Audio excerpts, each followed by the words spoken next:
토끼와 길벗의 도시 이야기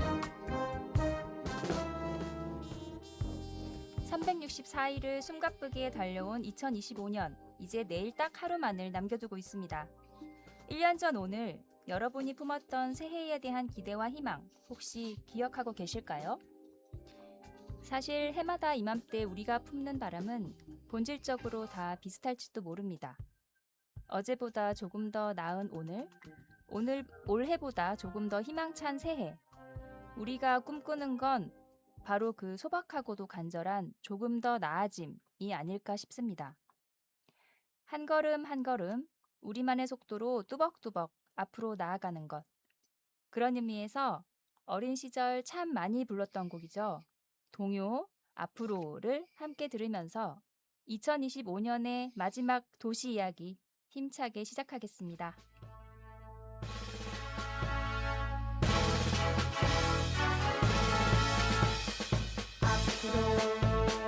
앞으로 앞으로 앞으로 지구는 둥그니까 자꾸 걸어나가면 온 세상 어린이를 다 만나고 오겠네. 온 세상 어린이가 하하하 웃으며 큰 손 올려가겠네. 달 나라까지 앞으로 앞으로 앞으로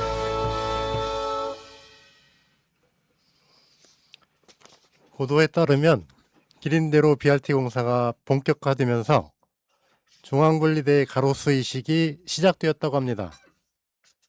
계획대로라면 내년 이맘때쯤 기린대로 한복판엔 버스 전용차로가 설치되고 이른바 간선급행버스 시스템이 모습을 드러낼 예정입니다. 이 계획이 입에 오르기 전부터 호기 어린 장담을 했습니다. 결국 중도하차하고 말 것이다.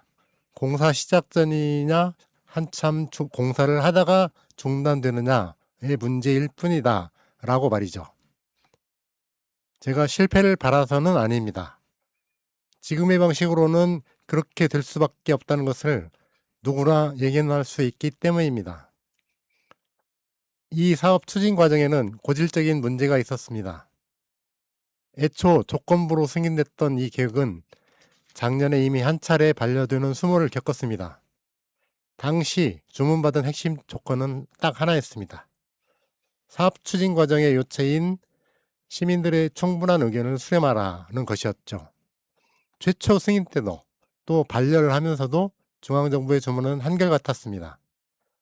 물론 시 관계자들은 이렇게 변명할 겁니다. 몇 차례에 걸쳐 어떤 형식으로 공청회를 열었고 몇 명의 시민이 모였다라고 말이죠. 하지만 정작 시민들은 말합니다. 모든 걸 다 결정해놓고 하는 게 무슨 의견 수렴이냐라고 말이죠. 대체 언제까지 이런 답정너식 행정을 반복할 셈입니까?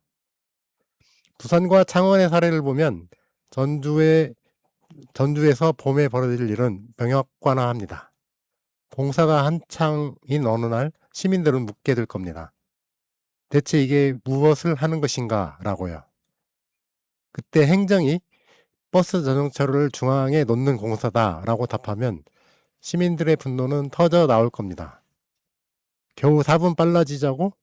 그것조차 장담할 수 없는데 이 모든 예산과 불편을 감당하라고? 대체 이걸 왜 하는데? 라는 강한 물음에 직면하게 되지 않을까 싶습니다. 처음부터 시민들과 상의했어야 할 대목들, 우리가 무엇을 하려고 하는지, 무엇이 달라지고 또 무엇을 감당해야 하는지에 대한 설명을 생략했기 때문에 벌어지는 비극입니다. 기억하시나요? 올해 도시학에서 여러 번 다뤘던 예술촌이 사라지고 아파트가 들어설 위기에 처한 선미촌 이야기 말입니다. 그 사업 역시 시작 단계에서 토지 소유주들은 애초 논의 대상이 아닌 배제 대상이었다고 합니다. 한때는 전국적인 모범 사례로 꼽혔던 선미촌 사업이 이제는 가장 문제적인 사례로 다시 돌아봐야 하는 게 아닌가 하는 상황이 벌어진 겁니다. 4분 빨라지는 버스를 위해 시민의 목소리를 생략한 BRT, 그리고 소지주를 배제하고 시작해 결국 아파트 숲으로 귀결될 수밖에 없던 선미촌. 전주 행정은 왜 자꾸 진짜 대화를 두려워하는 걸까요? 오늘은 그에 관한 답을 주실 분을 모시고 이야기를 하게 됩니다. 네, 네. 아주 긴 일침이었습니다. 네. 저희 방송이 작년에 첫 방송, 9월 달에 첫 방송을 하면서부터 되게 도시에 대한 여러 이야기를 다뤄왔는데요. 특히 많이 다뤘던 게 행정이 도시계획을 수립하고 추진하고 운영하는 과정에서 시민들과 충분히 협의하고 진행을 하지 않는다. 그 결정 과정이 이제 시민들이 소외되는 현상에 대해서 많이 얘기를 했던 것 같아요. 오늘은 저희가 그 초점을 중심에 놓고 어떻게 공론을 만들어 갈 건가? 저희가 이제 미디어 활동을 하고 있으니까. 그래서 그 부분에 대해서 공공 갈등과 지역 혁신 연구소를 운영하시는 전북대학교 하동현 교수님을 모시고 이야기를 좀 나눠보려고 합니다. 교수님 안녕하세요. 네, 반갑습니다. 예. 예, 전북대학교 행정학과 하동현입니다. 네. 또 뭐 말씀 주신 것처럼 지금 우리 학교 부설로 있는 공공갈등과 지역혁신연구소 소장을 또 맡고 있습니다. 아, 네. 반갑습니다. 반갑습니다. 네. 그 연구소가 하고 있는 일에 대해서 좀 간단히 설명 좀 부탁드려도 될까요? 네, 뭐 제가 지금 저희들이 연구소는 지금 현재 그러니까 갈등 관리 연구를 이제 기반으로 하고 있는데요. 뭐 크게 뭐 말씀 여러분들 아시다시피 우리가 갈등이란 말을 엄청나게 많이 활용을 하는데 실제로 이제 이 갈등이라는 것이 결국은 이제 뭐 우리 알고 있듯이 뭐 칡과 등나무가 이제 얽혀서 논의되고 있는 서로 간에 이제 충돌하고 있는 상황을 이제 우리가 갈등이라고 이야기를 많이 하고 있고, 그럼 이러한 부분들을 어떤 방식으로 이제 앞으로 해결해 나갈까? 그리고 어떤 부분들을 좀 우리가 강화를 하면 이 갈등이라는 것을 좀 더 긍정적이고 한편으로는 또 상당히 부정적으로 보고 있는데 어떤 식으로 우리가 이 잘 협의하고 조정해 나가기 위해서 개별적인 어떤 역량을 가져 나갈 것인가, 이제 이런 부분들을 이제 실전적으로도 고민을 하면서 또 한편으로는 이제 우리가 좀 학술적으로도 고민하는 이제 이런 부분들을 지금 연구소에서 주로 하고 있습니다. 예, 뭐 크게 이야기하면 뭐 사례를 연구를 해서 이 사례들을 데이터를 또 확보하고 이 사례를 연구해서 각각의 유형에 맞는 유형화를 좀 한번 시켜보자라는 측면이 하나가 있고요. 또 한편으로는 이제 이 갈등을 해결하는데 아니면 갈등을 조정하는데 주요한 역할을 하는 분들이 여러 가지 이제 우리 뭐 퍼실리테이터라든지 아니면 이제 갈등의 또 실제로 이제 방식에 관련된 논의를 하는 분들이 또 있습니다. 이제 이런 분들을 어떻게 이제 실제로 교육을 시킬 것인가, 이제 이런 부분들도 하나가 있고요. 또 한편으로는 이제 또 우리가 이제 전북대 부서이면서 또 여러 가지 이제 연구기관들이 몇 개가 있는데, 또 우리 비수도권 지역으로서는 이제 우리 저희들 연구기관으로서 처음으로 우리가 이쪽 그 갈등 연구기관으로 지정이 되었습니다. 그래서 지금까지 이제 3년 동안 이제 그 연구 지정기관으로서 역할을 하였고요. 그 최근에 이거는 이제 오늘 처음 말씀을 드리는 건데 저희들 26일자로 또 3년 차로 또 재지정이 또 되었습니다. 그래서 우리 비수도권 지역에서 이제 두 번째 지금 재지정이 되면서 갈등 연구기관으로서 지금 역할을 하고 있는데, 앞으로 이제 전국적으로 이제 이러한 리딩할 수 있는 이 갈등 연구에 리딩을 할 수 있는 기관으로서 이제 좀 성장하고자 여러 가지 또 역할을 하고자 하는 것이 또 세 번째 역할이라고 볼 수가 있겠습니다. 예. 그렇군요. 예. 예. 그렇게 자세하게 소개해 주실 줄 몰랐어요. 아, 그렇습니다. 예. 예. 그 지금 공공 갈등이라는 게 결국에는 사실 이제 예산을 추진하면서 벌어지는 행정과 사실 이제 민간 영역의 갈등을 주로 얘기하잖아요. 네네네. 저희가 아까 그 길벗의 일침에서도 다뤘던 현안이 보면 BRT를 만드는 거, 그리고 그 선미촌을 정비하는 사업 같은 경우 대부분 다 이제 공공 갈등에 해당하는 상황이라 생각이 들거든요. 거기에 더해서 최근에 전주 완주 통합 이슈를 놓고 사실 또 갈등이 또 맞습니다. 예. 이게 첨예되고 있는데 그 제일 그냥 궁금한 거 먼저 여쭤볼게요. 네. 그런 현안들이 있을 때마다 사실은 주민들의 의견 수렴이 부족하다는 비판이 끊이지가 않거든요. 근데 사실은 행정들을 보면은 뭐 공청회 간담회 이번에 BRT 같은 경우도 찾아가는 주민센터나 이런 데 뭐 정류소 같은 찾아가는 뭐 그렇습니다. 간담회를 했다.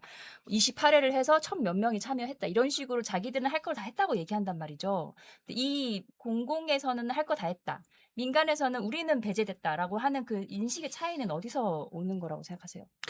그러니까 지금 뭐 말씀해 주신 것처럼 이제 갈등이라는 것은 우리 인간의 삶에서 모든 분야에서 지금 다 논의가 되고 있는 부분이고, 뭐 어떤 개인적인 수준부터 뭐 조직 내부, 그리고 이제 어떤 국가적인 지역적인 차원으로 다 이제 확장이 될 수 있습니다. 이제 그중에서 이제 현재 저희들이 아까 우리 연구소로서 아니면 제가 이제 그 연구자로서 주로 다루는 거는 이제 이른바 이제 말씀해 주신 것처럼 공공 갈등이고, 실제로 이제 공공 갈등 예방의 법령에 보면 이 공공 갈등이라는 것을 이제 상당히 이제 좀 축소해서 약간 좀 제한적으로 논의는 되어 있습니다. 그러니까 아까 말씀하신 것처럼 행정이 어떤 정책을 추진하는 과정에서 여러 가지 나타나는 여러 가지 이제 이해관계 충돌, 이거를 이제 그 갈등이라고 지금 여기서는 제안을 하고 있고, 이 경의를 하고 있고, 이제 그러다 보니까 말씀하신 이제 행정에서 나타난 아까 뭐 BRT 문제라든지 여러 가지 뭐 선미촌 아니면은 뭐 우리 지금 새만금 관련한 갈등 등등이 이제 우리로서 보는 이제 그 갈등, 이제 이른바 이제 공공 갈등이라고 예상을 할 수가 있습니다. 이제 그 속에서 보면 지금 뭐 갈등이라는 행정의 갈등 문제를 이제 다룰 때 보면은 이제 결국은 또 한편으로 보면 이제 행정이 어떻게 이제 업무를 진행하는가, 요거를 우리가 이제 이야기를 해야 될 것 같고, 이제 그 속에서 보면 이미 이제 법적으로 보면 뭐 우리나라도 이제 90년대 이후부터 이전에 이제 개발 시대를 지나고 난 뒤에 이제 90년대 이후부터 여러 가지 이제 충돌, 정책적인 어떤 것들이 많이 이제 전개가 되면서 이걸 어떤 식으로 이제 국민들이나 뭐 시민들의 의사를 어떻게 이제 반영을 시켜서 국가적으로 어떻게 좀 주민 수용성이 높은 갈등 여러 가지 정책으로 바뀔 것인가, 요거는 이제 고민은 많이 해 왔었습니다. 이제 그러다 보니까 이제 법 제도적으로 상당히 이제 개선이 많이 되었죠. 이제 그 중에 하나가 뭐 행정절차법이라든지 환경영향평가, 그다음에 뭐 폐기물 처리, 이제 이런 걸 보면 뭐 지금 말씀하신 것처럼 뭐 의견 수렴을 하는 방식들, 그다음에 그걸 어떻게 또 그 문제가 발생하면 어떻게 이제 또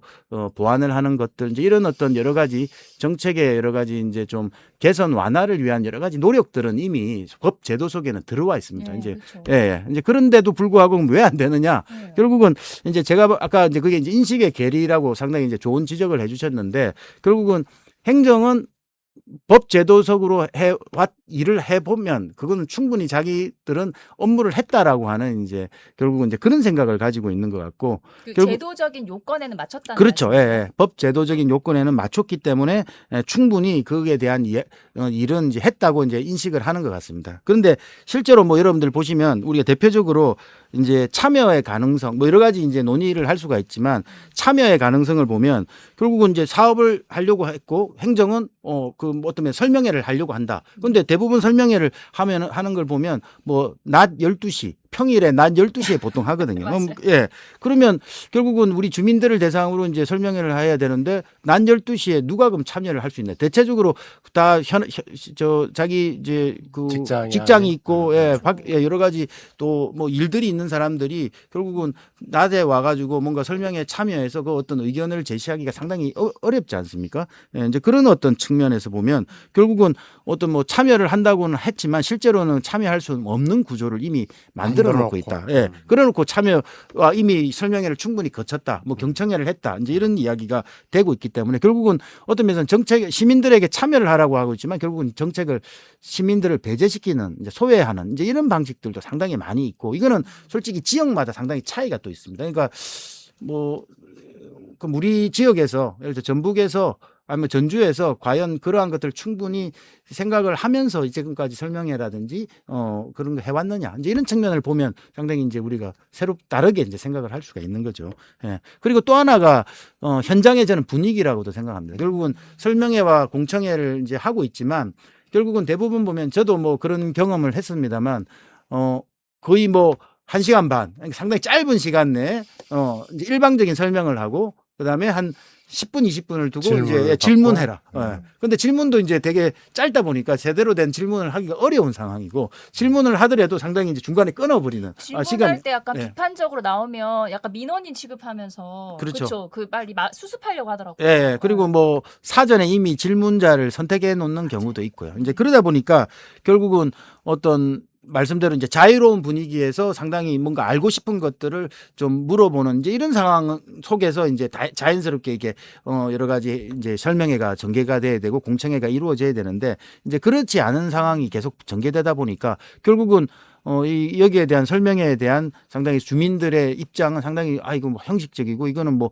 아닌 거와 진배 없다 이제 이렇게 생각을 하는 거죠. 실제로 이제 실질적인 참여가 이루어졌느냐 이제 이 부분에 대한 상당히 어떤 반대 급부가 있는 거죠. 그러다 보니까 상당히 아까 행정에서는 법 절차적으로는 했지만 상당히 형식적이고 이쪽은 상당히 실제로 한 거라고는 판단하기 어려운 상황. 이제 그게 네. 이제 계속 이제 진행이 된다. 그 말씀을 들으면 정리하면 뭐냐면 결국 행정은 애초에 주민들의 의견을 수렴할 생각이 있는 게 아니라 자기들이 만들어 놓은 것을 그냥 알리고 그냥 거기서 그냥 형식적인 진짜 절차만 밟는 게 목적인 게 맞는 거네요. 수렴해서 예를 들면 이거를 반영해서 뭔가를 계획을 세우거나 뭐 변동을 할 생각은 아예 없었던 게 맞는 그런 태도라면 그런 거 아닌가요? 그러니까 이제 그거는 뭐 항상 그분들이 그렇게 한다고 하기보다는 뭐 아까 이제 여러 가지 그것도 무슨 그 정책이라는 게 갭의 하나의 차이가. 정책의 목적이 있고 그 네. 목적을 달성하기 위한 어떤 시간적인 타임이 있잖아요. 그러니까 대부분이 우리나라의 행정에 있는 사람들, 조직에 있는 사람들이 그 시간 정책의 타임이 상당히 짧아요. 맞아요. 이제 그러다 보니까 어. 결국은 짧은 시간 내에 정책을 실행하려고 하고 이제 그러다 보니까 그 과정 속에서 여러 가지 이제 이른바 이제 법 제도적으로는 이미 상당히 이제 뭐랄까 구성이 되어 있는 참여 부분을 이제 하긴 해야 되는데 짧은 시간 내에 하다 보니까 상당히 그게 이제 적절하게 우리가 생각하는 주민들이 생각하는 충분한 어떤 수기 논의가 없는 상황에서 할 수밖에 없는 이제 지금 상황이 벌어지고 그러니까 있죠. 예. 교수님이 그렇게 표현은 하진 않으셨지만 예를 들면 현재 우리에서 벌어지는 그런 상황을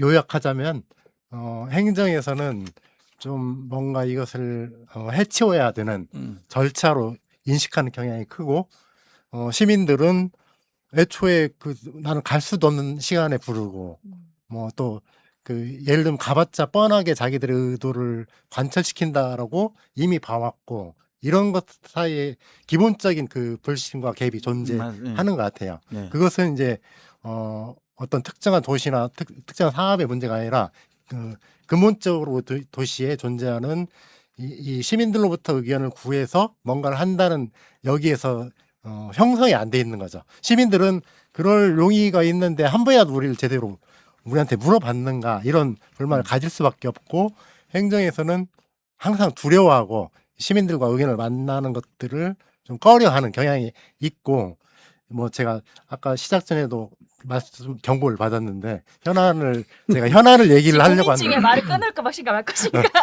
제가 현안을 얘기하려고 하는 게 아니고 이 과정을 보면 항상 그렇다는 것을 예를 들어서 네. 말씀드리려고 하는 거예요. 네네네. 그러니까 제가 BRT도 얘기를 했었는데 BRT를 최초에 이것저것 계획을 세워가지고 도에 애초에 이제 그 기본적인 심사를 도에서 담당하게 돼 있거든요. 위원회가 되겠죠. 네네.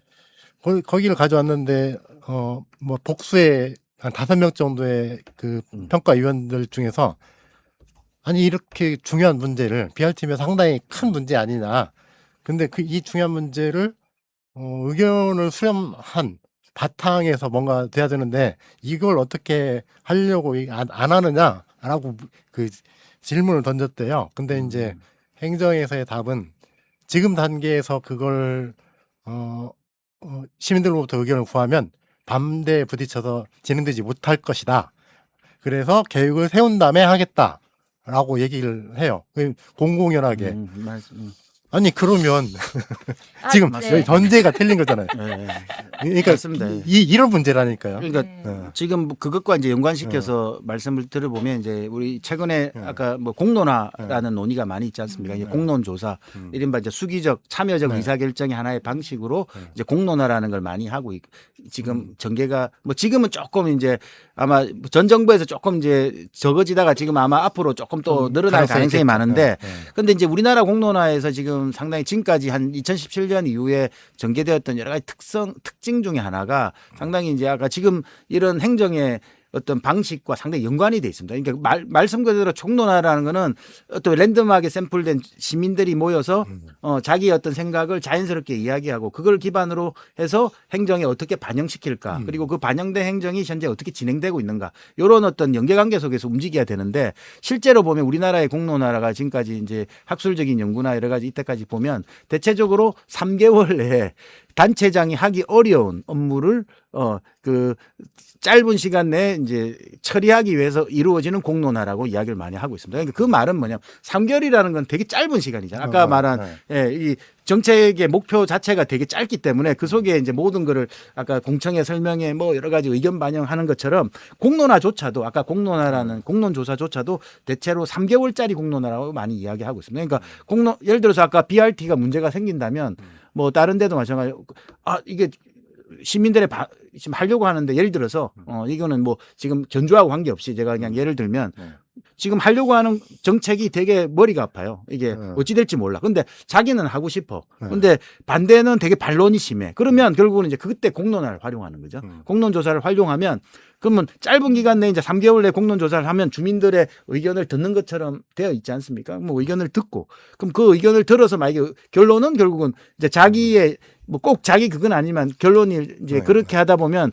주로 이제 행정에서 주도적으로 하는 그 공론화는 대체적으로 행정의 의견대로 나오는 경우가 거의 지금 대부분이 그랬었습니다. 예, 그러다 보니까 결국은 단체장의 의지에 좀 기반한 공론화가 이제 결과가 나오고 이제 그러다 보면 또 정당성은 되는 거잖아요. 공론화 주민 의견 수렴을 했다라는 정당성은 되니까 이제 그러다 보니까 그 공론화를 활용하는 경우가 많았어요. 그러니까 아까 말한 그냥 실질적으로 정책이 우리가 뭐 몇 년 이라는 측면에서 그러면 그 사이에 하나하나 단계적으로 해 나가면서 주민들의 의견을 듣고 그걸 또 피드백하고 그게 또 새롭게 또 재구성하고 하는 이제 그 과정을 거쳐서 뭔가 시작되는 그게 아니라 결국은 이제 그게 잘 안 되니까 결국은 공론조사라는 방식, 참여적 의사결정을 방식을 활용해서 그거를 이제 실질적인 어떤 의견으로 자신들의 어떤 주민들의 의견이라고 하는 것처럼 이제 활용하는 경우도 상당히 좀 본의 아니게 상당히 있었다. 그게 이제 우리나라의 아까 말씀드린 행정의 어떤 그런 조직의 문화와 상당히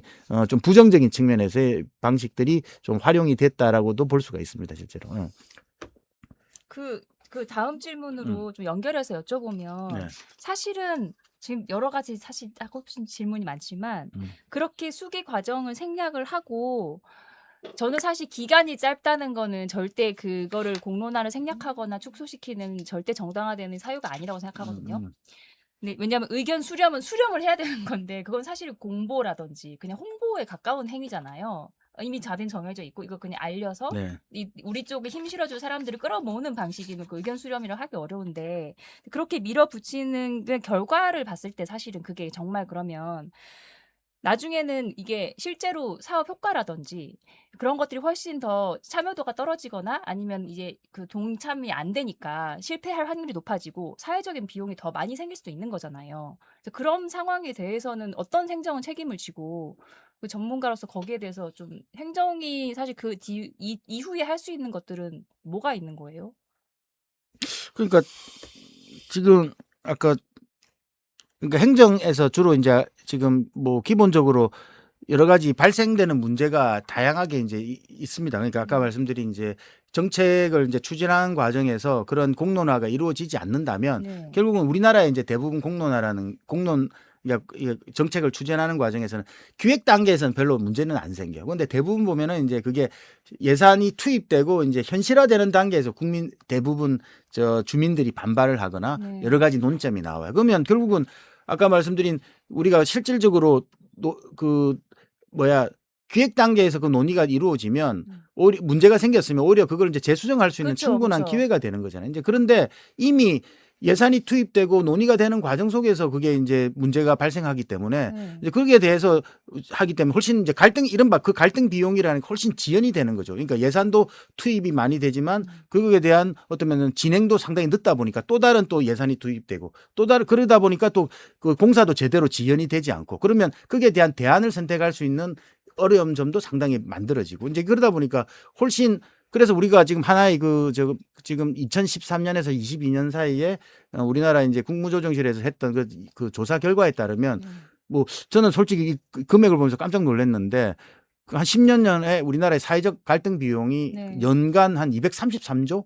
조? 3조, 예, 조 단위로. 예. 조요? 그건 우리가- 어떻게 산출이 되는 건가요? 그러니까 그거는 이제 아마 그건 세부적으로 좀 더 우리가 어. 봐야 될 것 같은데 대체적으로 보면 이제 그 산출하는 방식은 그 연구에서 산출했는지는 모르겠습니다만 대체적으로 산출하는 거는 예를 들어서 우리가 뭐 정책을 추진하면 5년 단위에 뭐 500, 예를 들어 1,000억을 투자해서 5년간에 한다 이렇게 하지 않습니까? 근데 보통 그게 뭐 10년이 걸리고 20년이 걸린 과정이 있잖아요. 그러면 그게 이제 추가되는 비용이 있지 않습니까? 그러니까 그게 결국은 그런 사업들을 한번 쭉 모아보는 거죠. 예. 이제 그러다 보면 뭐 예전에는 이제 삼성에서 나왔던 거는 또 뭐 한 100조 뭐 200조 이렇게 나왔었고 근데 훨씬 지금 많은 비용들이 지금 나왔었거든요. 이제 그렇게 해서 이제 갈등 비용이라는 게 사회적 갈등 비용이 이제 그렇게 추산이 된다라고 보통 많이 하고 있고 최근에 조사 결과에는 아까 연간 230조 정도로 이제 그건 신문에도 뭐 보도가 됐고 KDI 그 보고서에도 그쪽에서도 이제 제시가 되었고요. 예, 그러니까 그 정도의 이제 비용이 그러니까 아까 말씀드린 대로 이미 그러니까 근데 그런 양상은 보면 초기부터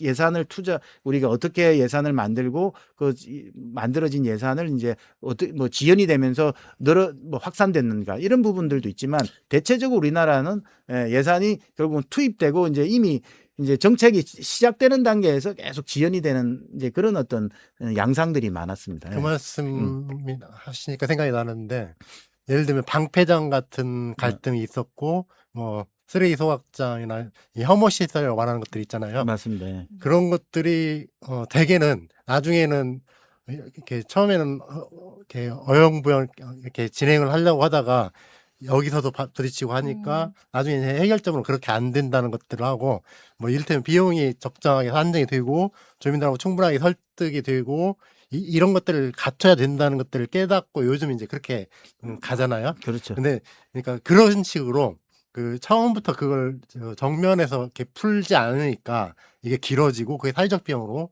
맞습니다. 예. 그럼 예.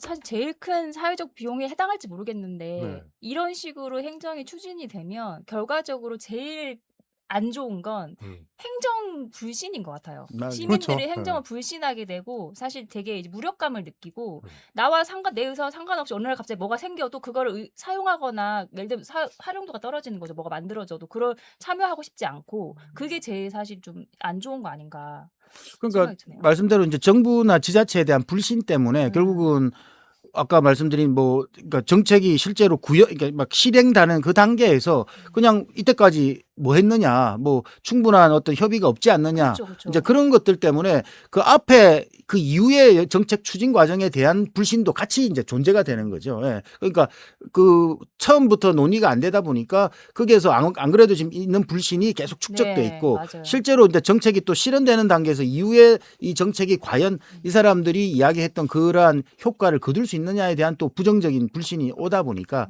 계속 그게 이제 같이 이제 합산이 되면서 결국은 이제 정책에 대한 아까 말 갈등 비용이 훨씬 더 이제 상당히 높아지는 이제 그런 지금 양상이 되고 있는 거죠. 예.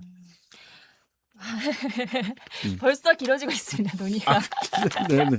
어쨌든 넘어갈게요. 네. 그러면은 이제 BRT 얘기가 사실 오늘 되게 중요한 쟁점이 될 것 같긴 한데 좀 그 소통 부재의 상황에 대한 비판을 넘어서서 교수님 지금 이제 연구하시고 좀 강조하시는 제가 칼럼이랑 이런 걸 좀 읽어보니까 강조하신 내용 중에 갈등 영향 평가라는 네. 개념이 있더라고요.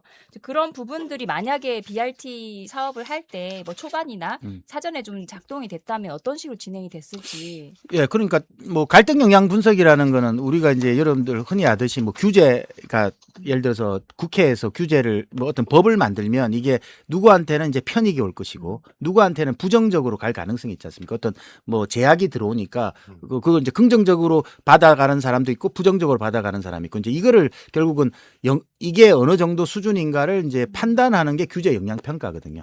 갈등 영향 평가라는 것도 그런 겁니다. 그러니까 이거를 결국은 이제 갈등이라는 것이 발생하면 아까 이제 갈등의 사회적 비용처럼 앞으로 이 사회에 어떻게 부정적인 어떤 그 상당히 영향을 미쳐서 이게 뭐 보통 이제 갈등이 이제 그 부정적인 측면이 많다 보니까 어떻게 우리 사회에 상당히 이제 어떤 면에서 정책의 어떤 지연이라든지 사람들과의 어떤 불신이라든지 정부에 대한 어떤 문제점이라든지 이제 이런 것들이 어떻게 이제 드러날 것인가를 이제 한번 사전에 판단하고자 하는 게 이제 갈등 영향 분석이라는 거고 뭐 이거를 다른 말로 이제 우리 다른 교수님들은 갈등 진단이라고도 하고 있습니다. 그러니까 갈등 진단이라는 건 결국은 우리가 그 우리가 어느 정도 매년 이제 건강 검진을 하지 않습니까? 건강 검진을 하면 아니 뭐 그 매년 이 사람의 우리의 몸이 현재 어떤 상황인가를 이제 파악을 하지 않습니까? 건강하고 관계없이 한번 파악하는 정기적인 검진을 하는 경우도 있고 또 한편으로는 어떤 증상이 발생했을 때 뭐 머리가 아프다거나 뭐 배가 아프다거나 이제 이런 뭐 여러 가지 또 특이한 증상이 발생했을 때 이게 이제 어떻게 현재 어떤 병으로 연결되고 있는가를 우리가 판단하는 것도 이제 진단이지 않습니까? 이제 이런 어떤 식으로 이제 갈등 영향 분석이란 결국은 이제 진단의 이제 하나의 측면이라고 보여지는데 결국은 이거는 이제 보통 보면은 세 가지가 가장 핵심적인 거라고 보통 이야기가 되고 있습니다. 이제 할 때 하나가 이제 쟁점이 뭐냐 어떤 갈등이 지금 현재 뭐 여러 가지 이제 충돌이 있는 것 같은데 그럼 아니면 뭐 잠재적이거나 뭐 상당히 표출된 갈등도 있을 수도 있지만 결국은 여기에서 핵심적인 쟁점이 뭐냐를 하나를 이제 보는 게 있고 그리고 쟁점도 그냥 이게 뭐 하나의 쟁점이 아니고 여러 가지 쟁점이 나올 수가 있습니다. 뭐 이 중에서도 우리가 같은 쟁점이라고 할지라도 상당히 보상의 문제냐 정말 네. 뭐 환경의 문제냐 이렇게 또 그 쟁점의 우선순위가 있지 않습니까? 우리가 핵심적인 쟁점 그다음에 주변부적인 쟁점 뭐 이런 어떤 것들이 있고요. 또 하나는 이제 그 속에서 이해관계자가 누구냐라는 것도 있습니다. 왜냐하면 아까 BRT라고 하면 결국은 전북 우리 전주 시민 다 포함할 수도 있는 거잖아요. 그렇죠. 예. 또 근데 한편으로는 실제로는 근데 그거를 BRT가 움직이고 있는 그 지역만을 대상으로 할 수도 있는 것이고, 그다음에 아니면은 그 중에서 어떤 지역은 뭐 BRT를 오케이를 할 수도 있잖아요. 그러면 그렇지 않은 지역, 상당히 문제 제기를 많이 하는 지역이 있을 수가 있잖아요. 이제 그런 지역들은 결국은 그런 지역에 오히려 더 이제 그 이해관계자를 훨씬 더 강한 이해관계자들이 집중돼 있는 지역일 수가 있으니까 결국은 이해관계자들이 누구냐, 이 범위가 어느 정도냐. 그 대표적인 게 또 우리가 뭐 예를 들어서 원전 문제도 마찬가지입니다. 네, 방패장 하면 근데 방패장 문제는 원래 방패장 문제라든지 원전을 만들고 하는 거는 어떤 면에서 우리 국민들 다한테 다 포함된 이야기잖아요. 그렇죠. 예전에 그 2017년도에 있었던 우리 신고리 오리코기는 공로위원회. 공론화를 전국적으로 다 했어요. 네. 500명을 전국적으로 했는데 근데 생각해 보시면 그 500명 공론화 그러니까 신고리를 만드는 게 공론화를 했지만 실제로 신고리 지역이라는 거는 아주 제한된 지역이잖아요. 그 신고리에 만드는 그 원전이에요. 그러면 서울 시민들은 혜택만 있는 사람들이고 결과적으로 보면 뭐 나중에 뭐가 문제가 있으면 그럴 수는 있지만 대부분은 서울 쪽이나 수도권은 혜택을 주로 많이 입을 것이고 전기가 생산되면 자기들은 쓰니까 그렇지만 신고리 쪽에는 공사를 하면은 그 원전이 만들어지는 지역이니까 전기도 당연히 받지만 또 한편으로는 자기 집 앞에 또 원전 시설이 들어오잖아요. 그러면 전혀 다르지 않습니까? 그러니까 이해관계자가 범위가 어느 정도인가가 되게 중요한 또 하나 이슈고 그 마지막으로는 결국은 또 이해관계자들과의 관계성이 되게 중요합니다. 예를 들어서 아까 뭐 같은 지역의 어떤 주민들은 되게 보상 문제를 되게 중요하게 생각한다면 어떤 문제는 님비 시설이면 그 님비 시설 자체를 되게 싫어하고 이거는 우리는 전혀 필요치 않다라고 생각하는 경우도 있고 그다음에 아까 이제 그러다 보니까 여러 가지 그 이해관계자들이 존재를 하고 있지만 그 이해관계자들과의 관계 어떤 찬반이 나올 수가 있고 찬성 측에서도 어떤 찬성을 하느냐가 나올 수가 있고 반대도 어떤 반대를 할 수 있냐. 그러니까 이런 부분들을 갈등 영향 분석이라는 걸 통해서 한번 사전적으로 검증을 한번 해보고 이제 그에 대한 대응책을 마련하는 게 원래는 이제 중요한 하나의 그러면 그 판단이라고 그게 볼 수 있죠. 사업 예산이 세워지기 전에 하는 건가요? 아니면은 그거는 반드시 그렇지는 않습니다. 그러니까 대체적으로 우리가 이제 갈등 영향 분석을 이제 보고서나 상당히 이제 중요한 형태로 할 때는 갈등이 상당히 이제 쟁점화되고 상당히 좀 뭐랄까요? 갈등이 발생할 갈등이 영역. 발생하기 좀 직전이나 발생한 직후를 보통 하긴 하는데 근데 공무원 입장 아까 말씀드린 공무원 입장에서 내가 그 사업을 내가 담당하는 공무원이야. 그러면 자기가 이제 이른바 이제 간이 갈등 영향 분석을 해서 자기 스스로 예를 들어서 이 사업을 추진하면 어떤 쟁점이 주로 발생할 거다. 그리고 네. 여기에 대한 주 이해관계자는 누구이고 이 사람들은 어떤 반응을 할 거다는 거는 충분히 예상 가능하고 그거를 해본 사람과 안 해본 사람은 갈등에 대한 대응책이 다 달라질 수가 있습니다. 그래서 대부분 갈등 관리 시스템이 제대로 된 지역이라면 아마 제가 보기엔 전주나 전북도 갈등 관리 심의위원회라든지 이런 걸 만들어 놨을 거예요. 제대로 안 해서 그렇지. 네. 예, 이제 그러다 보니까 갈등 역량 그 담당하는 사람이 이제 갈등 역량에 대한 지금 사업에 대한 어떤 사전적인 갈등 역량 분석을 하고 그것에 맞는 대응을 어떻게 할 거냐를 보통 이제 갈등 대응 계획이라고 이야기를 하고 있습니다. 이제 그런 부분들을 좀 제대로 한다면 충분히 뭐 그래도 이 갈등 예를 들어서 100이 발생할 갈등을 제가 보기에는 뭐 70이나 50이나로 상당히 줄일 수 있는 충분한 어떤 여력은 된다고 생각은 합니다. 네.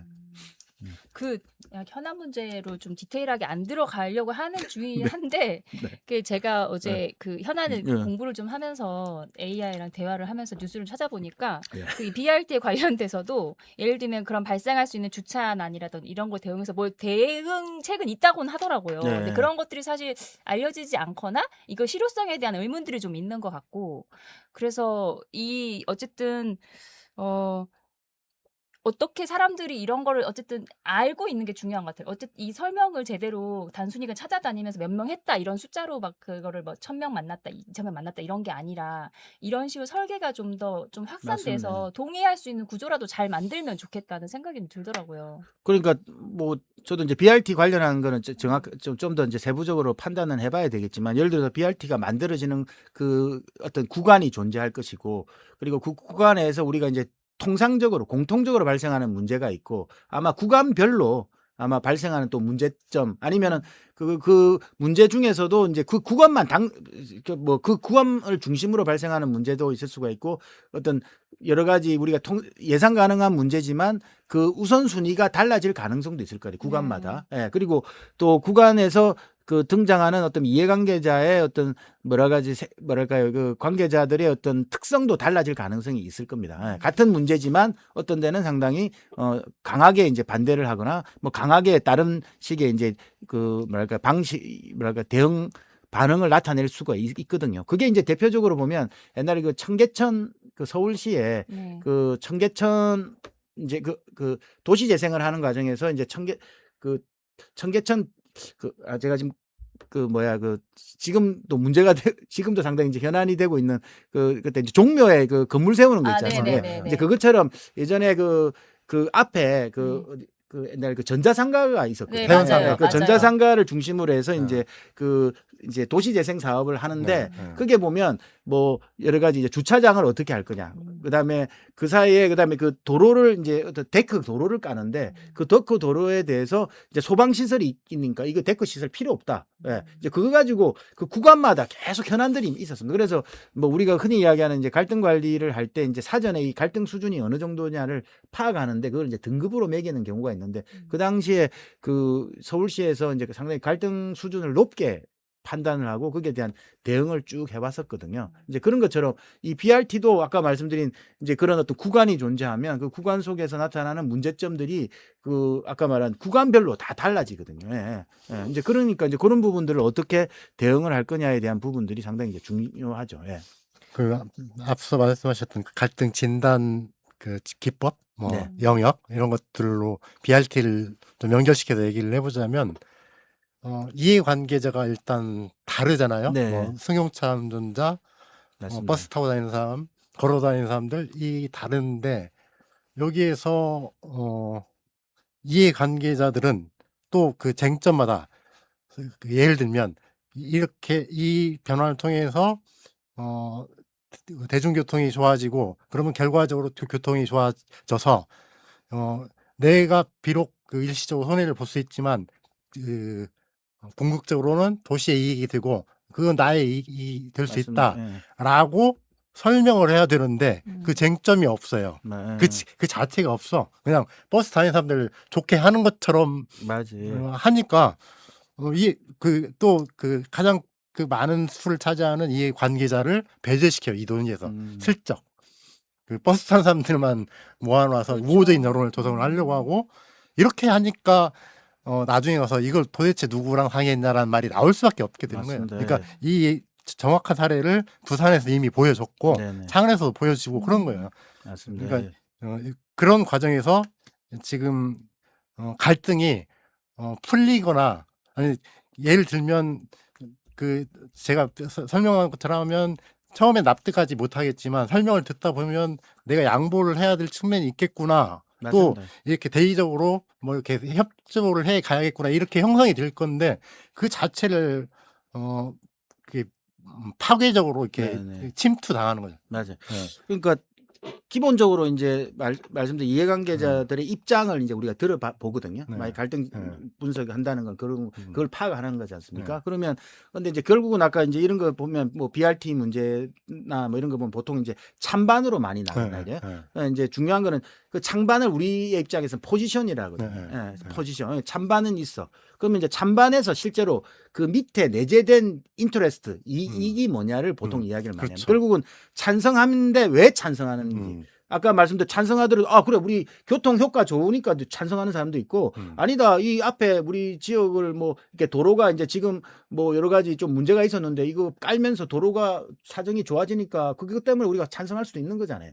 근데 이제 반대는 또 다른 반대가 있을 수가 있는 거잖아요. 아까 말씀한 여러 가지 뭐 예를 들어서 뭐 교통난을 실제로 뭐 이 공사 예를 들어 공사한다고 상당히 또 뭐 지체가 될 수도 있고 실제로 공사를 해봤자 별로 이렇게 효과가 없는 것 같으면 주차에 굳이 대한 우려가 엄청 크더라고요. 그다음에 이제 주차에 대한 문제점도 발생할 수가 있고 그러니까 여러 이유 때문에 이제 발생할 수가 있고 그런 것들을 충분하게 설명하고 그 풀어갈 수 있는 그렇죠. 계획이 만들어져야 되는 그러니까 거죠. 이제 그러다 보니까 아까 말씀드린 찬성과 반대가 있고 네. 특히 이제 반대하는 사람들이 중요한데 반대하는 분들이 아까 어떤 이유 때문에 반대하는지 그리고 그 반대에 대해서 충분히 행정에서 예를 어떻게 들어서 그 보완해 수용할 수 있는가. 그렇죠. 수용할 수 있는 부분들이 충분히 있는 나온다니까요. 문제들이 나올 거거든요. 네. 많이 네.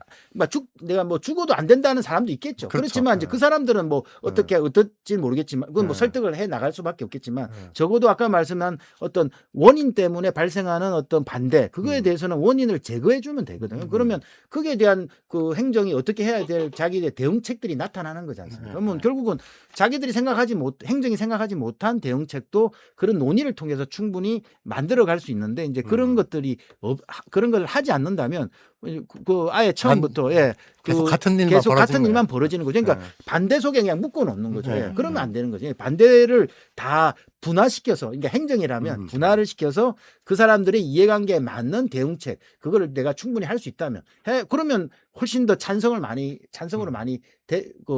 바꿀 수 있지 않습니까? 이제 그 자체를 오히려 안 하는 경우가 많은 거죠. 네. 뭐 예를 들면 파리를 예를 하자면 파리에서는 어떻게 하려고 하는지가 명확하거든요. 네. 그리고 그걸 선택을 하는 거야. 근데 이 메시지가 명확해. 그 더 이상 자동차에 의존해서는 우리 도시가 갈 수 없다는 것을 여러 가지로 이렇게 알려주고 우리가 가야 된다고 밝히잖아요. 그걸 납득하지 흔쾌히 받아들이지 못하지만 대의를 통해서 받아들여 가는 건데 이건 그 전제가 그런 것들이 설득력 있게 제시되기 때문이라는 거죠. 맞아요. 그러니까 그 말은 결국은 아까 이제 그런 전제에 대한 것에 대한 이제 기본적인 공감을 먼저 이제 만들어낸 것이고 이제 그 속에서 그럼에도 불구하고 발생할 수 있는 그러면 뭐 자동차가 없어지면 그럼 내가 교통적인 불편을 겪어야 되나 그런 건 아니잖아요. 그렇죠. 그러면 그게 대한 대안을 뭔가를 줬겠죠. 그게 대한 것들을 이제 보완하는 차원에서 만들어지는 거. 우리도 마찬가지. 예를 들어서 예를 들어 BRT를 진짜 한다고 하면 그 BRT에서 나타날 수 있는 부정적인 측면들을 어디까지 행정이 보완 가능한가? 그것이 충분히 우리가 이 BRT를 선택함에도 불구하고 뭔가를 할 수 있는가? 이제 이런 것들을 이제 그 내용을 통해서 이제 설득해 나가는 과정이 필요한데 지금 이제 그런 부분들이 잘 없는 경우가 많죠. 그냥 제가 조사한 얘기를 좀 말씀을 드리고 다음 질문 넘어가면 될 것 같아요. 제가 어제 조사를 좀 해보니까 그 BRT 사업에 총 예산이 400억이 넘는데요. 여기서 주민 의견 수렴 및 홍보 용역이란 명목을 사용된 비용은 0.5%인 2억 원이라고 하고요. 네. 그것은 어떻게 쓰였냐면 현장 설명회 28회 운영비, 홍보물 제작, 네. 설문조사 및 여론조사 했다고 했잖아요. 네. 1000명 대상으로 해서 뭐 80% 찬성했다. 네. 그거 설문조사 비용 그리고 상생협의체 운영 지원비 이렇게 쓰였다고 합니다. 그러니까 이제 그것도 그- 홍보라든지 아까 뭐는 그런 부분들은 솔직히 뭐 조금 형식적인 부분이고 정말 결국 이제 형식적이죠. 설명회도 되게 형식적. 오히려 설명회가 되게 제대로 된 이제 이 의견을 수렴하는 방식으로 가야 이게 이제 어떤 면에서 이 BRT를 둘러싼 갈등 문제를 해결할 수가 있는데 이제 그런 부분들이 상당히 지금 모르겠습니다. 그건 비용만 보면 상당히 배제된 아주 2억이면 적고 2억이면 뭐 거의 아주 적고요. 종이값 그렇죠, 맞아요. 그 그리고 정도 하는 것 그 같습니다. 설문조사에서는 1000명 대상으로 했는데 80%가 뭐 찬성했다고 하잖아요. 근데 실제 그 주민 28회 설명회에서는 고성과 항의가 오가는 경우가 아주 많았다고. 그러니까 이제 우리가 그 주민 참여 사다리라고 하는 이제 아주 고전적인 주민 참여 이론을 보면 그게 보면 정보 제공, 의견 수렴 이런 부분 속에서 보면 그 참여 이제 이거를 이제 제대로 하는 것도 중요하지만 이거를 보면 이제 형식적인 참여 속에 이 언저리 속에 좀 이렇게 많이 맞아요. 이야기도 하고 있거든요. 보면 결국은 뭐냐면은 그러니까 정보 제공도 제대로 된 정보 제공을 하면 제가 보기에는 뭐 상당히 이제 아주 수준 높은 주민 참여로 갈 수가 있지만 정말 약간 홍보 우리 BRT 합니다. 며칠까지 합니다. 이 정도의 이제 그 그러니까 전달하는 정도 수준이면 상당히 이게 이제 정보 제공이라고 하기보다는 이제 일시적인 어떤 뭐 홍보도 이제 전달이라고 볼 수가 있는 거죠. 예, 이제 그런 부분들이 문제가 있다라는 생각이 듭니다. 예. 그래서 저희가 지금 BRT 다루는데 벌써 시간이 엄청 많이 갔는데 이 질문은 현안 위주가 아니라 네. 사실 이제 그 네. 약간 이론적인 부분에서 좀 궁금해서 그런데 그 선미촌 얘기도 하셨잖아요. 오프닝 할 때. 그 선미촌 같은 사업은 사실은 외적으로 그 성공한 도시재생 사업이라고 전국적으로 평가받은 경우가 되게 많았어요. 초기에. 그런데 이후에는 사실은 거기가 거의 황폐화되고 방치가 되면서 당사자인 종사자하고 그 주민들이 정책 결정에서 배제되고 토지주들이 협상에서 완전히 빠졌다. 처음부터 의도적으로 배제했다는 비판이 있었거든요. 그래서 담당 공무원 같은 경우에 그 기사를 보니까 이 사업의 목적이 도시문화 재생이 아니라 그 선미촌의 퇴출이었다고 대놓고 인터뷰를 한 경우도 있었고 그래서 제가 이제 질문 드리고 싶은 거는 이런 어떤 행정의 어떤 일방적인 당위성 혹은 사회 정의라고 하는 게 이런 독단적인 과정을 정당화할 수 있는가? 그 민관 협치의 관점에서 좀 평가를 해주시면 좋을 것 같거든요. 그러니까 기본적으로 이제 우리가 협치라는 게 말씀대로 거버넌스라고 이야기를 하거든요. 네. 결국은 이제 우리가 그 이론적인 측면을 보면 거버먼트에서 거버넌스로라는 말을 많이 씁니다. 예. 그러니까 그 말은 거버먼트는 우리 말 그대로 이제 행정. 그리고 그게 이제 거버넌스라는 말로 이제 하면 그게 뭐 우리 이제 번역을 협치라는 말로 번역을 하는 거죠.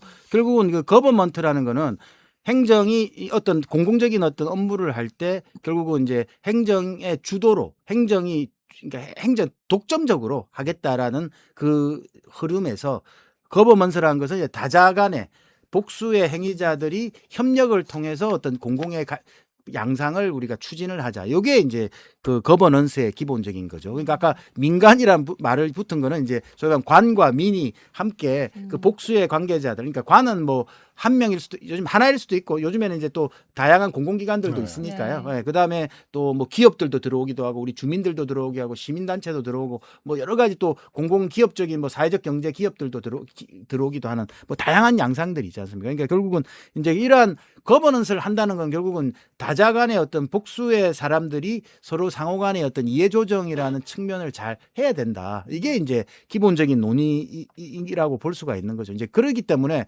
결국은 아까 이제 선미촌의 문제나 뭐 이런 걸 보면 대체적으로 우리가 지금 이야기를 할 때 좀 항상 이제 고민거리 중에 하나가 되게 어떤 사회적 정의라든지 뭐 어떤 이념적인 논의. 그렇죠. 그러니까 상당히 이제 추상적인 가치를 기반으로 논의를 많이 하는데 결국은 추상적인 가치를 논의를 할 때 그러면 상대방과 결국 이제 거기에 대한 반대 입장이 있는 사람들과 논의를 할 때 그럼 아까 말씀하신 거버넌스라는 거는 다자 간의 복수의 협력을 통한 논의 내가 설사 의견이 다를지라도 그 사람들과 협력을 통해서 뭔가를 해야 된다고 하는 그 전제가 붙는데 사회적 논의를 할 때는 대부분 나의 가치를 이 사람들한테 주입을 시키는 방식으로 보통 많이 들어가지 이거를 서로 협력 뭐 서로 논의를 함께 해보자라는 걸 하는 이제 방식은 많이 이제 실제로 행동적으로 많이 안 나오고 있는 것 같아요. 그러니까 아마 이제 결국은 아까 뭐 선미촌 뭐 이런 이야기는 결국은 저도 뭐 그 솔직히 아직 그 내용 자체를 네, 새롭게는 잘 모릅니다만 대체적으로 아마 여러 가지 같이 오히려 좀 뭔가 이 마을을 도시 재생이라는 아까 측면보다는 어떤 그렇죠. 다른 이게 측면 불법 행위이기 예. 때문에 이걸 철거한다가 그러니까 목적이었던 정리하는 거예요. 그러니까 예. 결국은 이제 그거는 사회 정의적인 측면. 그쵸, 그러다 보니까 그쵸. 상대방을 아까 말한 협치의 대상이나 협력의 대상이나 논의의 대상으로 여기고 있었는가? 아니죠. 이제 그건 아니다. 그러니까 네. 그러다 보니까 이게 결국은 뭐냐? 그 사람들과 협력이 안 되고 음. 근데 문제는 뭐냐면은 그게 안 되면 나중에 이 문제가 불거지는 봉합은 거죠. 될 수가 있는데 네, 네. 이게 우리가 이제 항상 갈등이라는 게 이 음. 잠재성이 있고 이제 표출을 하는 이 기점을 많이 음. 따지거든요. 근데 그럴 때 표출된 아까 그 선미촌을 뭔가 하겠다는 건 이제 표출된 갈등을 누르겠다는 거잖아요. 그러니까 누르겠다는 게 결국 협력을 통해서 해결을 하겠다라기보다는 아까 그런 사회적 이념에 의해서 한번 눌러보자. 그럼 눌러니까 결국 뭐냐 이 이후에 아까 말씀드린 또 이제 또 다시 그러니까 시간을 시간적인 두고 예. 맞죠. 시간적인 흐름이 흘러난 뒤에는 음. 또 이게 해결이 안 된 채 다시 한번 또 이제 증상이 예. 또 도지는 경우가 많이 그래서- 또 하나의 문제는 네. 그 집상촌 문제 자체도 선미촌을 이렇게 퇴출시켰고 이게 선화촌이라고 남부시장 또는 그 또 다른 형태의 그 성매매 이렇게 그냥 이전하는 거지. 음지화돼서 예. 이전했죠. 이게 더 뭐 해결되는 게 아니에요. 그러니까요, 그러니까. 예. 그리고 그 거기서 이제 토지주 같은 경우는 거기서 어쨌든 지간에도 소득을 얻는 사람들인데 배제되니까 이제 그런 부분들이 지금 여기서 그럼 어쨌든 개발 이익을 내고 싶잖아요. 그러니까 지금 아파트 개발 얘기가 나오고 있는 거 아닙니까? 네. 그래서 이게 사실 저는 되게 심각한 문제라고 생각했거든요. 이런 식으로 사실 그럼 대책을 세워서라도 다른 방식으로 뭔가 그러면은 그 재산권을 발휘할 수 있는 다른 대안을 제시한다 이런 게 없었던 것 같아요. 그래서 그러니까 보통은 이제 저희들 아까 그런 뭐 갈등을 해결하고 이런 논의에서 또 하나 이제 보통 중요한 개념으로 보는 게 이른바 이제 합의의 그 구간이라고 많이 하거든요. 결국은 그건 이제 우리가 뭐 그 조파라고 많이 하는데 이제 발음이 어떤지 모르겠습니다. 그러니까 존 오브 파스블 어그리먼트라 해가지고 네. 예, 합의 가능한 존이라고 이야기합니다. 네네네. 뭐 결국은 뭐 우리가 제가 이제 수업에도 가장 쉽게 이야기를 하는 게 프로야구 선수들의 그 FA 이야기 많이 하거든요. 예, 결국은 FA 한다는 게 결국 어떤 선수가 있는데 FA를 네. 선언해서 프리 에이전트 선언했어요. 그러면 결국은 내가 그 FA 선언을 통해서 받고 싶은 액수가 있고 네. 금액이 있지 않습니까? 뭐 4년 계약 뭐 요즘에 뭐 몇십억 이러지 않 그게 있고 그 최대치가 있고 또 그다음에 적어도 내가 이 정도는 받아야 되겠다고 하는 이제 최소치 정도가 있잖아요. 예. 그러면 약간 프로야구 선수는 FA 선언해서 이제 자기가 벌 수 있는 예를 들어 100억이라고 하면 100억과 뭐 50억은 받아야 되겠다 하면 요 구간이 자기가 계약할 수 있는 구간이잖아요. 그러면 구단 측으로 볼 때는 이제 누군가를 이제 이 사람을 스카우트를 한다고 보면 이 사람은 어떻게 할 거냐. 적어도 근데 그 사람들이 우리가 낼 수 있는 돈이 40억이라고 생각하면 결국은 그 선수를 영입을 안 할 거 아니겠습니까? 예, 영입을 안 하잖아요. 그러면 결국은 이제 이 구간 결국은 어떤 합의가 된다는 거는 이 아까 조파라는 구간이 서로 이제 어느 정도 소위 말하면 중복되는 구간이 존재해야 된다는 거죠. 예. 근데 아까 이야기했던 그 선미촌의 이야기도 마찬가지. 예를 들어서 아까 제외됐던 그 사람들은 그 구간 그 사람들이 생각하는 어떤 자체가 구간 배제된. 그러니까 내가 여기서 나가면 어느 정도 그래도 내가 나가서 뭔가를 할 것이다라는 구간과 행정에서는 아예 이 구간 자체 생각을 하지 않다 보니까 결국은 이 구간은 계속 남아 있는 거죠. 그렇죠. 남아 있고 그 구간은 지금은 사라진 것처럼 보이지만 어느 순간 그 구간은 뭐 사라진 건 아니니까 계속 남아 있는 거니까 예. 결국은 그 부분은 문제점으로 계속 남아 있는 거죠. 예. 200억 이상의 예산이 들었다고 하는데 그게 지금 아파트가 되면 다 매몰 비용 되는 거 아닙니까? 예, 그렇지는 그렇죠. 않고 이제 그걸 시가 매입을 해서 건물을 지은 거를 보전을 받아요. 그 정비 조합으로부터 추진하는 사람들부터 그 자체가 사라지는 건 아닌데. 그러니까 어. 이게 사실은 어. 도시재생 문화재생을 하겠다고 만든 거니까 어. 사실 그거를 보전받았다는 걸로 퉁쳐서 그렇죠. 계산할 예, 수 있을지 예, 모르겠어요. 예. 이제 네. 그거는 이제 팩트로서 제가 보완을 해드린 말씀이고. 질문이 사실은 되게 너무 큰 네. 질문들을 오늘 준비했었는데 시간이 벌써 지금 53분인 거예요. 네. 큰일이네. 저 광고를 그럼 하고 네, 네. 그러면 마무리를 미디어 좀- 질문 네, 다음에 나와서 더 얘기를 하면 되니까요. 네, 네. 네, 광고하겠습니다. 네. 여러분께서는 FM 93.5MHz 전주 공동체 라디오를 통해 현아와 길벗의 도시 이야기를 듣고 계십니다. 이 프로그램은 매주 화요일 저녁 8시에 방송되고 금요일 아침 8시에 재방송됩니다. 또 공동체 라디오 어플리케이션을 통해서도 청취가 가능하고 유튜브 채널에서도 시청하실 수 있습니다. 전주 공동체 라디오는 비영리 방송국으로 시민들의 회비와 후원금, 공익기금으로 만들어집니다. 지역에서 다양한 주제로 활동하는 단체와 개인이라면 누구나 방송 제작에 참여할 수 있으며 여러분의 후원과 참여는 공동체 라디오의 지속적인 운영과 발전에 큰 힘이 됩니다. 네. 이제 저희에게 중요한 질문입니다. 지금 이런 갈등 상황에서 결국에는 아까 얘기했듯이 행장 일방적인 그런 공청회 간담회 이런 거를까 뿐만이 아니라 저희 같은 지역 미디어가 굉장히 중요할 것 같거든요. 그래서 단순히 저희가 이런 식으로 막 뭐 이렇습니다 하고 막 뉴스를 전달하는 중개자를 넘어서서 시민들에게 이해하기 쉽게 정보를 풀어주고 양측의 어떤 여러 가지 쟁점들을 연결하는 공론장 설계자로서 역할을 하고 싶다는 생각이 들고요. 저희도 좀 고민이 많거든요. 특히 저희 같은 소규모 공동체 미디어는 어떤 역할을 할 수 있을지 좀 제안을 해주시면 좋겠어요. 예, 상당히 뭐 어려운 쉬운 문제는 아닌데 이제 제가 하면서 이제 한번 시도를 해보셨으면 하는 이제 뭐 좋아요. 그런 것들은 있습니다. 아까 말씀드린 것처럼 이제 아무래도 그 언론이라는 거는 어떤 소식을 전하는 건데 실제로 이제 이 소식을 어떻게 전하느냐 결국은 여론을 전하는 건데 이 여론을 어떻게 전하는 거냐. 근데 이제 수기라는 여론을 우리가 수기라든지 공론화를 하자라는 논의는 결국은 세련된 여론을 전하자 이게거든요. 그러니까 fine public opinion이란 말을 많이 씁니다. 그러니까 세련된 정제된 여론을 어떻게 전할까 이게 이제 이 고민을 하는데 그럼 우리가 이제 단순한 여론을 정하기보다는 단순한 소식을 전하기보다는 이 소식을 어떻게 좀 더 정제되고 세련되고 아니면 아까 말씀드린 수기적이고 공론적인 측면으로 어떻게 전할까 이게 이제 한번 그런 시도가 있으면 좋겠다라는 좀 생각이 들고요. 이제 그런 의미에서 보면 결국은 지금 우리 예를 들어서 지금 여론도 보면은 이게 일반적으로 뭐 어떤 문제가 발생했다 그러면 이제 찬성과 반대 그냥 그거를 전달하는 측 찬성이 있었고 반대가 있었다 나오고 반대 나오고 그 정도를 전달하는 측면이 있고 그리고 그 사람의 주체가 누구인지도 모르지 않습니까?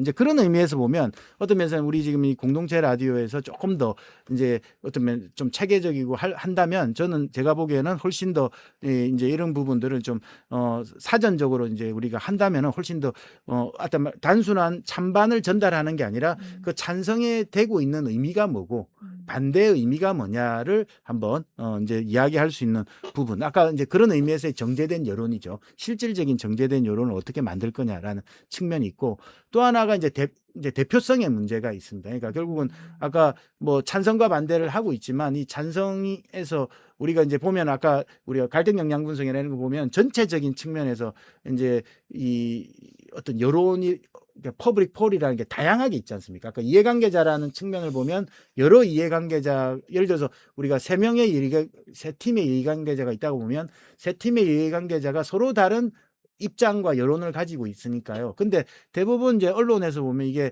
그 세 명의 각각을 전달하기보다는 그냥 뭉뚱그려서 하는 경우가 많이 있습니다. 이제 그러다 보니까 결국은 아까 말한 그 어떤 이해관계자 뭐 우리가 제일 중요한 보통 우리 이제 수기할 때는 이제 랜덤 샘플이라고 많이 해서 그냥 우리 여론조사책으로 완전히 이제 그 퍼블릭 폴을 많이 이제 하는데 그 정도까지는 아니더라도 적어도 아까 말한 뭐 BRT에 있어서 한 세네 명, 우리가 보니까 한 이 정도의 다양한 이해관계성이 입장들. 존재하고 있고 여기에서 각각의 예를 들어서 대표 한번 포괄적으로 여론은 어떻는가를 한번 아니면 그 사람들이 생각하고 있는 생각들을 한번 우리가 이런 자리를 통해서 한번 전달하게 만든다든지 이제 이런 것들이 하나가 있을 수가 있고요. 이제 그걸 통해서 상당히 뭐랄까 여론의 어떤 전체적인 대표성을 좀 확보하는 그러니까 이 쟁점에 대해서는 이런 생각들을 전반적으로 가지고 있구나를 한번 전달할 수 있는 이제 이런 것들이 하나 했으면 좋겠다. 뭐 예를 들어서 아까 뭐 상인이나 뭐 예를 들어서 뭐 직장인, 주민, 청년, 막 예를 들어서 그게 관련된 그런 사람도 있다면 그게 관련된 각자의 한번 입장을 좀 대표적으로 한번 살펴보는 이제 이런 것들. 적어도 찬 반에 가려가지고 예, 그 안에 섞여 있을 그렇죠. 굉장히 다양한 그 목소리들을 그런 목소리도 있을 수 있다는 것을 드러나긴 해야 된다. 맞습니다. 예, 그 말이시. 예. 이제 그런 부분들이 있고요. 또 하나는 뭐 예를 들어서 뭐 내년에 우리 뭐 선거도 있고 아니면 지역에서도 이제 여러 가지 쟁점이 있을 수가 있는데 저는 그러니까 우리 지역에서 과연 뭘 생각하고 있는가. 그러니까 예를 들어서 오리건주의 그걸 보면 선거 직전에 이 사람들이 생각하고 있는 쟁점이 뭔가를 아까 뭐 주민 대표성을 발휘해서 한번 자연스러운 이 토론회를 통해서 뽑아내는 경우가 있습니다. 포틀랜드 말씀하시는 거예요? 뭐 포틀랜드도 있고 미국의 오리건주. 오리건주 전체적으로. 그러니까 그거는 뭐 꼭 그 뭐 오리건주만 하는 건 아니고 그렇죠. 여러 지역에서 많이 하는데 결국은 예를 들어서 선거를 앞둔다든지 아니면 우리 예를 들어 2026년에 앞으로 이 지금 우리 마을에서 전주에서 생각하고 있는 쟁점이 뭘까를 뭐 주민들을 예를 들어서 뭐 우리가 뭐 그 몇 번의 어떤 면에서 뭐 FGI 그러니까 포커스 그룹 인터뷰를 한다든지 아니면은 뭐 이 지역에 통해서 이제 해서 그 지역에서 생각하는 그 몇 가지의 쟁점이 뭔가를 몇 개 뽑아내고 그 쟁점을 결국은 우리 이 라디오를 통해서 전달한다면 결국은 행정에서 만약에 그게 되게 중요한 우선순위를 가지는 하나의 문제점으로 도출될 수가 있지 않습니까? 만약에 선거라고 하면 예를 들어서 수백 가지의 선거 우리 이슈를 한꺼번에 할 수는 없잖아요.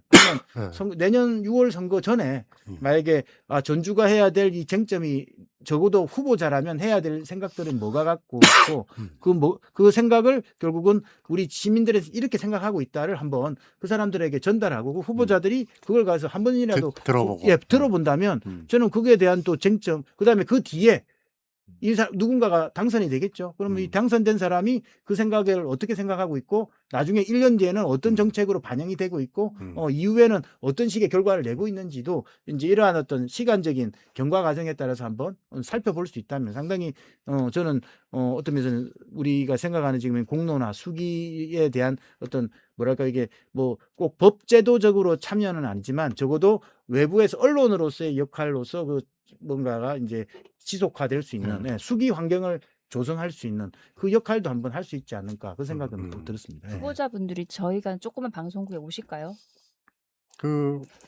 뭐 몇 명이 오더라도 그건 해야 되는 거고 사실은 뭐 지금 뭐 한참 선거 관련해서 여론조사 한다고 다들 막 응해달라고 하는데 그런 게 아니고 어떤 도시를 구상하고 있는가 묻고 그렇죠. 답하고 이거를 정돈해서 듣다 보면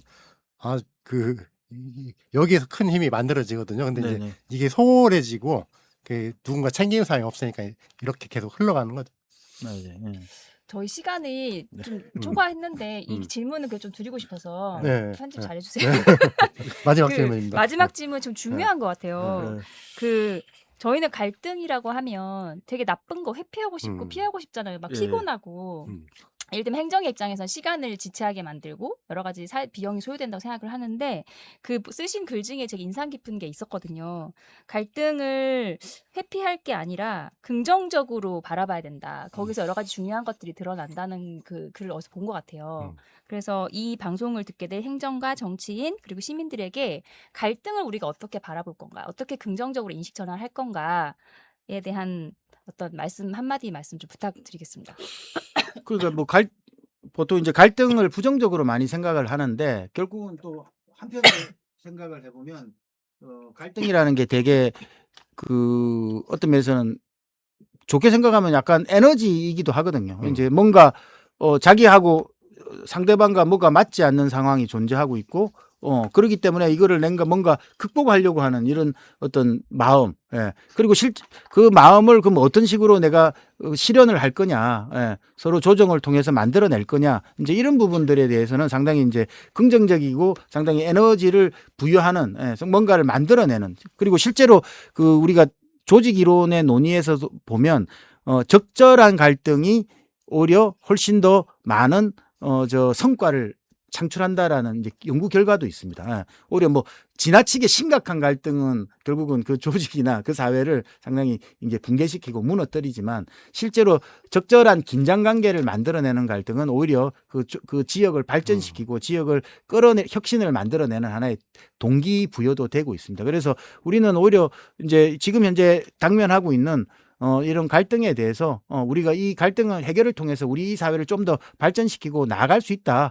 이제 그런 식의 어떤 긍정적인 마음을 가지고 이 문제를 해결하기 위해서 그러니까 서로 다 이 갈등이라는, 지금 우리가 갈등 관리라고 해서 약간 부정적으로 보이지만 이거를 다른 말로는 합의 형성, 컨센서스 빌딩이라는 말로도 많이 하고 있습니다. 그러니까 뭐 서로 다른 의견을 가진 거는 당연한 거지 않습니까? 그러면 결국은 그것들을 어떻게 협의를 통해서 하나의 컨센서스로 만들어 가느냐, 이 과정이 결국은 갈등 관리를 하는 과정이기 때문에 결국은 그 과정을 통해서 그 지역 사회가 또 새로운 동력을 얻고 발전하는 것이기 때문에 이제 그런 어떤 측면으로 우리가 생각을 하다 보면 훨씬 이 갈등이라는 것을 우리가 좀 더 잘 활용할 수 있는 하나의 또 뭐 수단도 될 수 있다, 그런 생각이 듭니다. 네. 굉장히 공감 가는 네. 말씀이고요. 음. 아까 처음에 설명할 때 치과 등나무를 말씀하셨잖아요. 제가 그렇게 생각을 해본 건 처음인데 네. 이게 보통 이렇게 네. 얽히게 되죠. 네. 거기에서 이제 비롯된 것 같은데, 근데 이제 그 갈등이라는 게 지금 현재 큰 문제가 되고 있잖아요. 대립적으로 네, 네, 네. 통합 이슈가 그 갈등으로 해서 반목하는 요인이 되고 있는데, 그 생각의 차이는 분명히 존재할 수밖에 없는데 그게 생각의 차이가 그렇게 귀결된다는 것은 또 맞지 않거든요. 맞습니다. 얼마든지 그 조화를 이뤄야 할 부분이 있고, 예를 들면 BRT에게서도 승용차 운전자들이 제기하는 문제를 귀담아 듣고 그런 것들을 풀어서, 또는 그 사람들이 를 어떻게 설득 논리를 만들어야 이 사람들이 맞습니다. 이 동의를 할 것인지를 찾지 않으면 이걸 맘대로 해서는 안 되는 건데, 우리는 그걸 쉽게 하려고 하고 맞습니다. 그러다 보니까 예. 대립적인 양상이 벌어지는 것 같아요. 맞습니다. 예. 예. 그러니까 오히려 말씀대로 합의로 예. 생각의 차이는 있지만 이걸 어떻게 내가 합의를 이끌어낼까를 고민하다 보면 결국은 예. 상대방을 연구하게 되고 상대방과 어떻게 접점을 찾게 되고 또 합의의 가능성을, 아까 그 조파라고 하는 합의의 가능성을 내가 만들어내고 이제 그러다 보면 그게 발전의 어떤 동기가 되는 거지 않습니까? 예. 그러니까 그거를 노력하는 만큼 또 저는 훨씬 더 좋아질 수 있다고 생각합니다. 예. 그런 의미에서 도시 이야기에서 지금 우리가 자꾸 이렇게 즐겨 쓰는 표현이, 로고로 이렇게 잉크가 빨간색, 파란색이 이렇게 섞여가지고 빛이 원래 섞이면 가시광선을 포함해서 하나의 하얀 네. 환한 색이 되잖아요. 네네네. 그 색의 차이는 문제가 되지 않는다. 맞습니다. 그게 조화를 이루고 하나의 예. 방향을 만들어내는 것이 중요하지. 맞습니다. 라는 예. 이야기를 좀 모토로 많이 제시하고 있습니다. 네네, 맞습니다. 예. 그래서 교수님이 앞으로 우리 도시 이야기에 많이 도움을 주셨으면 합니다. 알겠습니다. 네, 그러면은 교수님 마지막 소감 한마디 듣고 오늘 방송 마무리하면 좋겠는데요.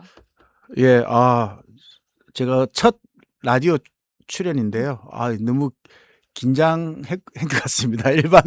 제가 한 벌써 15년 이상 교수 생활을 하면서 학생들 앞에서 제가 떠는 경우는 별로 없었는데 오늘 아주 오랜만에 긴장감을 가졌던 시기였고요. 그리고 이런 갈등이라든지 지방 자치에 대한 논의, 그리고 거기에 대한 또 우리 시민들의 어떤 참여의 문제, 이제 이런 부분에 대해서 상당히 우리 오늘 고민하시고 이 지역 사회에 대한 그런 부분들을 어떻게 또 이렇게 역량을 또 만들어 갈 것인가에 대한 어떤 고민을 하는 모습들에 대해서 상당히 저도 인상 깊고 감명을 받았습니다. 앞으로 하여튼 제가 할 수 있는 연구 속에서 여러 가지 또 도움이 될 수 있는 부분이 있으면 또 여러 가지 이런 고민들을 함께 나누면서 또 또 다른 또 개선책을 한번 만들어 나갔으면 좋겠습니다. 예, 네. 감사합니다. 감사합니다. 앞으로 얼굴 뵐 일이 많을 것 같습니다. 올 한 해 나라 안팎이 참 시끄러웠습니다. 내란을 정리하는 일, 새로운 정부의 출범과 개혁, 여야 간의 다툼, 그리고 우리 지역사회의 크고 작은 갈등까지 참 요란한 한 해였죠. 도시 이야기에서도 여러 지역 현안들을 다루는 과정에서 서로의 생각이 달라 부딪히고 소란스러웠던 순간들이 있었습니다. 그런데 이런 소란과 갈등이 결코 나쁜 것만은 아니라고 생각해요. 정작 우리가 두려워해야 할 것은 아무 말도 들리지 않는 고요함과 침묵이 아닐까요? 소란과 다툼은 정리와 화해, 통합이라는 다음으로 나아갈 여지가 있지만 침묵이 길어지면 뭐가 문제인지조차 모르는 막막함과 두려움이 앞서기 때문입니다. 그래서 도시 이야기는 앞으로도 기꺼이 기분 좋은 소란이 오가는 장소이기도 합니다. 서로 다른 생각들이 부딪히다 결국 눈을 맞추고 함께 앞으로 나아갈 길을 찾는 그런 공론의 마당 말입니다. 2026년에도 여러분과 손을 맞잡기 위해 더 부지런히 도시 곳곳을 누비겠다는 다짐으로 저는 오늘을 올해의 마지막이 아니라 내년을 향해 힘차게 발을 내딛는 첫날이라고 칭하고 싶습니다. 김동률의 출발 들으면서 오늘 방송 마치고요. 올 한 해 도시 이야기와 함께 걸어주셔서 진심으로 고맙습니다. 여러분 모두 정말 수고하셨습니다.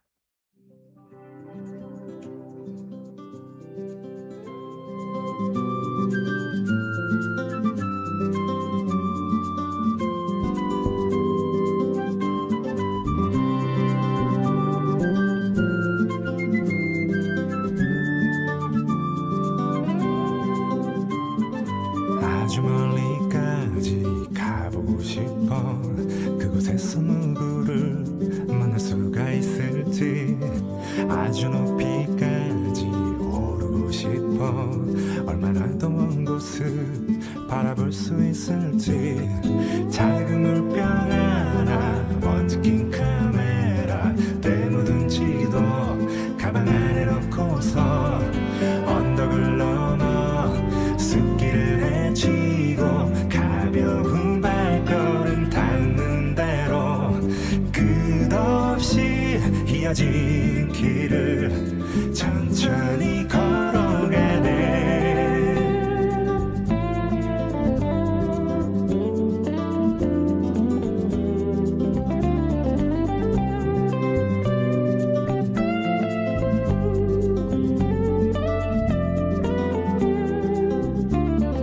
멍하니 앉아서 쉬기도 하고 가끔 길을 잃어도 서두르지 않는 법. 언젠가는 나도 알게 되겠지. 이 길이고 나에게 가르쳐 줄 테니까. 촉촉한 땅바닥 앞서간 발자국 처음 보는 하늘. 그래도 난 익은 길 언덕을 넘어 숲길을 헤치고 가벼운 발걸음 닿는 대로 끝없이 이어진 길을 천천히 걸어가네.